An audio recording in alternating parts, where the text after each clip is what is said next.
సిలువలో వేలాడుతున్నటువంటి ఈ ఎడమ వైపు దొంగ ఈ రీతిగా మాట్లాడితే కుడివైపున ఉన్నటువంటి దొంగ అంటున్నాడట, నీవింకా అదే శిక్షా విధిలో ఉన్నావా? ఇప్పుడైనా బుద్ధి రాలేదా నీకు?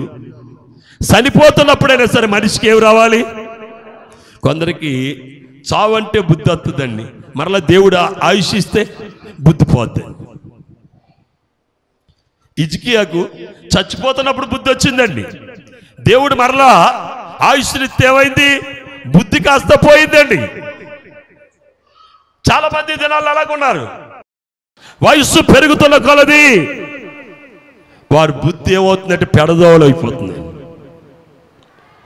ఈ ఎడమ వైపున దొంగ ఈ రీతిగా మాట్లాడితే కుడివైపున దొంగ అంటున్నాడు, అయ్యో ప్రభా, నా కోసమే నువ్వు మరణిస్తున్నావు, నా పాపములు నీ మీద మోపబడ్డాయి, నువ్వు ఎవరికి అన్యాయం చేయలేదు, ఎవరి పట్ల అసభ్యంగా నువ్వు ప్రవర్తించలేదు, నువ్వు మేలే చేసావు కానీ కీడు చేయలేదు. వాడు అలాగే మాట్లాడతాడయ్యా, వాడికి బుద్ధి లేదు.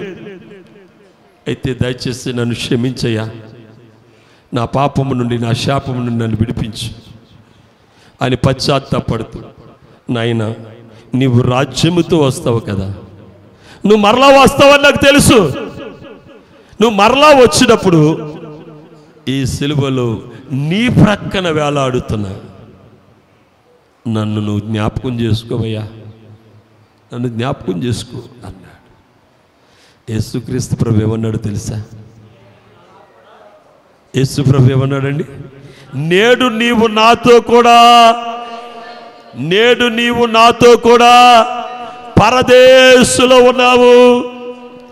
దేవుని రాజ్యములో నీవు ఉండాలంటే నీకేం కలగాలి? పాప విషయంలో పశ్చాత్తాపం కలగాలి. ఎప్పుడైతే నువ్వు పశ్చాత్తాపడ్డావో నువ్వు మరణములో నుండి ఎక్కడికి వచ్చేస్తున్నావు?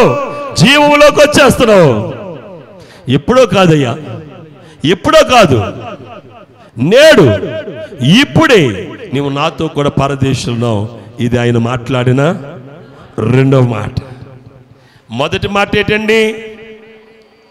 తండ్రి, వీరేమి చేస్తున్నారు, వీరు ఎరుగరు, క్షమించమన్నా. రెండవ మాట ఏంటంటే రక్షణ. ఈ వదకు తేబడిన గొర్రె పిల్ల మనకు కలుగజేసింది మొదటిదేడు తెలుసండి, క్షమార్పణ. రెండవది మనకేంటో తెలుసండి, రక్షణ. రక్షణ రక్షణ క్షమింపబడి రక్షింపబడ్డ మనము మన బాధ్యతను గుర్తెరగాలి. బాధ్యత. యేసుక్రీస్తు మూడవ మాటగా ఆయన సిలువ యొద్ద నిల్చున్నటువంటి తల్లితో అన్నాడు, అమ్మా, ఇదిగో నీ కుమారుడు. ఆయన సిలువ దగ్గర ఉన్నటువంటి యోహానుతో అన్నాడు, ఇదిగో నీ తల్లి, ఇదిగో నీ కుమారుడు, ఇదిగో నీ తల్లి. ఇదేంటండి? బాధ్యత. బాధ్యత. ఈ లోకములో క్షమింపబడ్డ నీవు, రక్షింపబడ్డ నీవు బాధ్యతను కలిగి నువ్వు జీవించాలి. బాధ్యత లేని వాడిని తండ్రి ఏం చేయడండి? క్షమించడు. నీకు అప్పగింపబడే పని యందు, ప్రభు నిన్ను నించోబెట్టిన స్థానమందు నీవెలాగుండాలి? బాధ్యత కలిగి ఉండాలి. అంతేగాని నాకు బలం ఉంది కదా, నాకు తెలివి ఉన్నది కదా అని మన ఇష్టానుసారంగా ఉంటే దేవుడు ఏం చేస్తాడు? తోక ఏం చేస్తాడండి? కట్ చేసేస్తాడు. మామూలుగా ఉండదండి ఆయన కటింగ్. సమయం ఇస్తాడు. ఒకరోజు ఇవ్వచ్చు, ఒక నెల ఇవ్వచ్చు, ఒక సంవత్సరం ఇవ్వచ్చు, ఒక 10 ఏళ్ళు ఇవ్వచ్చు. ఆడుకో. అప్పుడు మట్టికి నీ తోక ఏమవుతుంది? కట్ అయిపోద్దండి. దేవుడు బుద్ధి చెప్పి సరిచేసేవాడు. బుద్ధి చెప్పిన సరైనోడిని ఏం చేస్తాడు? నాశనం చేసి పడుతాడండి. దేవుడు బుద్ధి చెప్పినప్పుడు మనం ఏం చేయాలి? చెప్పండి అమ్మా. తండ్రి చెప్తే మాట ఎక్కలేదండి. బుద్ధి వచ్చినప్పుడు కొడుకు మరలా తిరిగి ఎక్కడికి వచ్చాడు? ఎవరి దగ్గర? ఇక్కడ తండ్రి ఎవరండి? తండ్రి ఎవరు? ఇక్కడ కొడుకు ఎవరండి? నీవు నేనే. నేను స్వతంత్రుడిగా ఉంటానన్నప్పుడు తండ్రి అడ్డం చెప్పలేదండి. స్వతంత్రుడిగా ఉండన్నాడు. కానీ స్వతంత్రుడిగా ఉండి కుమారుడు ఏమైపోయాడు? చెడిపోయాడు. చెడిపోయినాడికి బుద్ధి వచ్చింది. నువ్వు నన్ను వదిలేసావు కదా అని కుమారుని దూరంగా పెట్టలేదండి. మొదట ఎంత వాత్సల్యమైతే కలిగి ఉన్నాడో, మొదట ఎంత ప్రేమ అయితే కలిగి ఉన్నాడో, అంతకంటే ఎక్కువ ప్రేమతో అతను కౌగిలించుకుని అతని వస్త్రాలు తీసేసి, సౌరం చేయించేసి, తలస్నానం చేయించేసి, మంచి బట్టలు వేసేసి, ముఖానికి పౌడర్ కొట్టేసి, చేతికి ఉంగరం వేసి, మెల్లో సైన్ వేసేసి అందరితో చెప్తున్నాడు, వీడు నా కొడుకు, వీడు నా కొడుకు. వాడు వెళ్ళేటప్పుడు ఏం చెప్పాడు? నాకు ఆయనకి సంబంధం లేదని చెప్పాడు. తిరిగి వచ్చినప్పుడు ఏం చేశాడంటే తండ్రి, నాకు వీడికి సంబంధం ఉందయ్యా, ఇది రక్త సంబంధము, ఇది ఎవరు విడదీయలేనటువంటి సంబంధం అని తండ్రి తన కుమారుడు తండ్రిని కనపరిచాడా, తండ్రి కుమారుని కనపరిచాడా? ఇది తండ్రి ప్రేమ. ఏ ప్రేమ? ఇది తండ్రి ప్రేమ. నీ బాధ్యత, సంఘములో నీ బాధ్యత, కుటుంబంలో నీ బాధ్యత, విశ్వాసములో నీ బాధ్యత, భక్తిలో నీ బాధ్యత, ప్రభులో నీ బాధ్యతను నువ్వు ఖచ్చితంగా ఏం చేయాలి? నెరవేర్చాలి. మొదటిది క్షమార్పణ, రెండవది రక్షణ, మూడవది బాధ్యత. ఇక నాలుగవది ఆయన సిలువలో ఉండి చెప్పినటువంటి నాలుగవ మాట, నా దేవా నా దేవా నన్నెందుకు. ఇది ఎవరితో మాట్లాడుతున్నారు? కుమారుడు తండ్రితో మాట్లాడుతున్నారు. ఎందుకు చేయి విడిచిపెట్టాడు తెలుసండి? ఇంకెన్నటికీ కుమారుని చేయి విడిచిపెట్టకూడదని ఒక నిమిషం మాత్రమే చేశాడు. ఎందుకో తెలుసా? మనలను తన యొద్దకు చేర్చుకోవటం కోసం. మన జీవితంలో కూడా, మన భక్తి జీవితంలో కూడా కొంత వియోగం కలగవచ్చు, కొంత బాధ కలగవచ్చు. వియోగము కలిగిందని, బాధ కలిగిందని ఆ పరమ తండ్రిని విడిచిపెడితే నష్టం ఎవరికి వస్తుంది? ఏమండి, నష్టం ఎవరికండి? గట్టిగా చెప్పండి అమ్మా. కనుక నీ జీవితంలో దేవునితో కొంత వియోగం వచ్చినప్పుడు నీవు దాన్ని చూసి భయపడద్దు. ఆయన అన్నాడు, నిమిషం మాత్రము నిన్ను చెయ్యి విడిచి తిని. ఎందుకో తెలుసా? ఆ తర్వాత గొప్ప వాత్సల్యముతో నిన్ను నా దగ్గరికి చేర్చుకుంటాను.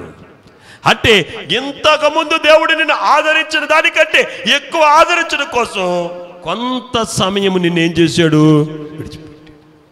ఏబుని కొంత సమయం దేవుడు విడిచిపెట్టి ఆ తర్వాత మునుపటి కంటే ఎక్కువ, అంటే డబల్, రెండంతల ప్రేమను, రెండంతల విధేయతను, రెండంతల వాత్సల్యాన్ని ప్రభు చూపించాడండి. నాలుగవది ఏంటండి? వియోగము. మన జీవితంలో, మన భక్తి జీవితంలో కూడా దేవునితో మనకి వియోగం కలగవచ్చు. మన జీవితంలో మనం చేయవలసిన వాటి గురించి దేవుడు చెప్తున్నాడు. మొదటిది మనం చేయవలసింది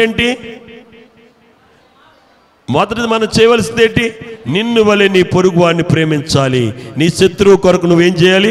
ప్రార్థన చేయాలి. మొదటిది. రెండవది ఏంటి? రక్షణ. నీవు పొందిన రక్షణ నీలో నుండి అది ఏమవ్వాలండి? కొనసాగుతూ ఉండాలి. యేసులో ఉన్న రక్షణ నేటికి అది ఏమవుతుందండి? కొనసాగుతూ ఉందండి. మన రక్షణ కూడా ఏమవ్వాలండి? కొనసాగుతూ ఉండాలి. మూడవది బాధ్యత. సంఘములో, కుటుంబములో, భక్తిలో, విశ్వాసములో బాధ్యత కలిగి ఉండాలి. నాలుగవది వియోగము. తండ్రితో నీకు వియోగం వచ్చిన, దేవుడు నన్ను విడిచిపెట్టాడు అని నువ్వు మాట్లాడకూడదు. దేవుడు నిన్ను మిక్కిలి వాత్సల్యంతో దగ్గర చేర్చుకోవడానికి ఈ వియోగమని నువ్వు గ్రహించాలి. ఇక ఐదవది, నేను దప్పిగొనుచున్నాను. ఏం కొంటున్నాడని? దప్పిగొనుచున్నాను. నేను యేసు ప్రభు చెప్పిన ఐదో మాట దప్పిక. మదర్ తెరీసా గారు మనందరికీ కూడా తెలుసండి. ఆవిడ ప్రార్థనా గదిలో ఏ వాక్యాలు ఉండవటండి, ఒకే ఒక వాక్యం ఉంటుందంట. ఆ వాక్యము దప్పిగొనుచున్నాను అనే మాట. ఏ మాట? దప్పిగొనుచున్నాను అనే మాట. ఆమె గురించి మనకు తెలుసు. ఎందరికో ఆమె ఆశ్రయం ఇచ్చింది, ఎందరికో విద్య చెప్పించింది, వైద్యం చేపించింది, కుష్ఠరోగులు చేర్చుకుంది. ఆమె విదేశాల నుండి వచ్చినా సరే భారతదేశంలో అత్యున్నతమైన పురస్కారాలన్నీ కూడా ఆమె అందుకుంది. దేన్ని చూసి ఇచ్చారు? ఆమె చదువా, లేక ఆమె తెలివితేటల, ఆమెకున్న జ్ఞానం బట్ట? ఆమె చేసిన పరిచర్య. ఇది ఎక్కడ నేర్చుకున్నావమ్మా అని అడుగుతాం. చెప్తుంది యేసు ప్రభు దగ్గర నేర్చుకున్నానంట. ఆమె ప్రార్థనా గదిలో చాలా వాక్యాలు ఉంటే ఈ ఒక్క మాటే ఉంటుందట. కొందరు భక్తులు వెళ్ళినప్పుడు అడిగారట, అమ్మ చాలా మంచి మంచి వాక్యాలు ఉన్నాయి కదా, ఈ దప్పికొనుచున్నాననే ఈ ఒక్క మాట ఎందుకు నీ ప్రార్థనా గదిలో రాసుకున్నావు అని అంటే ఆమంటుందట, అయ్యా నేను ఆత్మల కొరకు నేను దప్పికొనుచున్నాను. దేనికోసం? ఆత్మల కొరకు నేను దప్పికొనుచున్నాను. ఎందరికో నిరాశైనటువంటి వారికి ఆశ్రయం ఇచ్చి, ఎందరికో వైద్యం చేయించి, చదువు చెప్పించిన, ఇంకా చెప్పించాలి, ఇంకా సేవ చేయాలని, ఇంకా నా దాహం ఏమవలేదు, తీరలేదు. రక్షణను పంచిపెట్టడంలో, సేవను పంచిపెట్టడంలో, సేవ చేయటంలో నాకు దాహం ఏమవలేదు. మీ ద్వారా ఒకరు రక్షణ పొందారనుకోండి, మిమ్మల్ని ఎవరు ఆపలేరండి. ఆడి దగ్గర మీరు హీరో అయిపోవాలనుకుంటారు, సంఘంలోని హీరో అయిపోవాలనుకుంటారు, సేవకుని దగ్గర కూడా హీరో అయిపోవాలనుకుంటారు. ఎంతమంది నడిపిస్తే ఒక్కరు నడిపిస్తే. కానీ ఈమె అనేకులకు ఆశ్రయం ఇచ్చి, అనేకులకు పరిచర్య చేసి కూడా ఈమె ఇంకేమంటుందండి? నేను దప్పికొనుచున్నాను. మనకు కూడా దప్పికొనాలి. మనం వేటి కోసం మనం దప్పికొనాలండి? ఆత్మలను రక్షించడం కోసం, ఆత్మలను ప్రభు దగ్గర నడిపించడం కోసం మనం ఏమవ్వాలి? దప్పికొనాలి. ఆయన దప్పికొన్న దేనికోసం అండి? ఆత్మల కొరకైన దప్పికొన్నాడు, ఆత్మల రక్షణార్థమైన దప్పికొన్నాడండి. కనుక ఆత్మల కొరకైనటువంటి దాహం అండి. ప్రతి విశ్వాసి దేనికోసం దప్పికొనాలి తెలుసండి? ఆత్మల కోసం దప్పికొనాలండి. ఇది ఎన్నో మాట అండి? 5వ మాట. మొదటి మాట, తండ్రి వీరేమి చేయుచున్నారు? మీరే చెప్పాలి గట్టిగా. రెండో మాట, నేడు నీవు నాతో కూడా పరదేశంలో ఉందువు. మూడో మాట, ఇది మూడో మాట. నాలుగో మాట, 5వ మాట, నేను దప్పికొనుచున్నాను. ఆత్మలను సంపాదిస్తూ మన జీవితాన్ని మనం ఏం చేయాలి తెలుసండి? ముగింపులోకి తీసుకురావాలి. ముగింపు అంటే మనం ధైర్యంగా చెప్పాలి. పౌలు గారు చెప్తున్నారు, నా పరుగు కడముట్టించి తిని. అంటే నా పరుగును ఏం చేశాను? పూర్తి చేశాం. ఒక పని పూర్తి అయిందంటే ఏం చెప్తాం? ఒక పని పూర్తయిందంటే అండి, మనము కూడా భక్తి జీవితంలో, విశ్వాస జీవితంలో మనం పరిపూర్ణం అవ్వాలి.